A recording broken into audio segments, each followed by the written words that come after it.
Greetings, First Presbyterian Church family. Today I'd like to introduce you to Crisis Control Ministry, an organization with a long history at First Presbyterian. Crisis Control was born out of the Downtown Church Center, which was headquartered at First Presbyterian.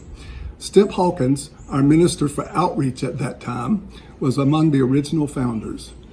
Crisis Control's mission is to help families with an immediate emergency need for food, for medicine, or for money for rent or utilities payments.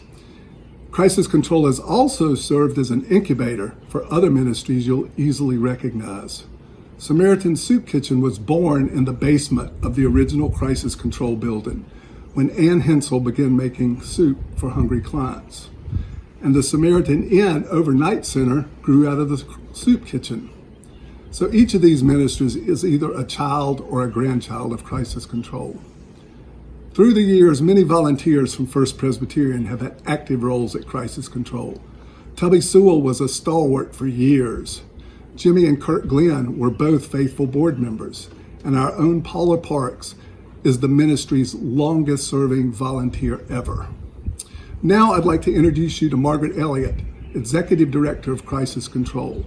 She's going to tell you one story about how Crisis Control has responded to all those affected by the economic impact of the coronavirus. Thanks for listening.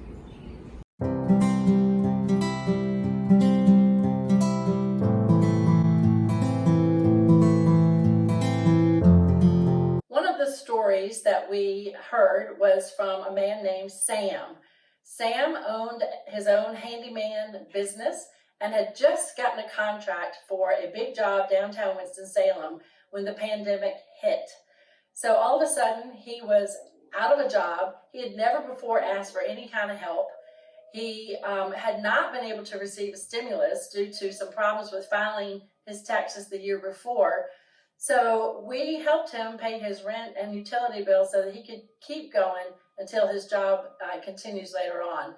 And that in general has been the story of a lot of folks who've called in that just for whatever reason have not been able to access some of the funds that are available.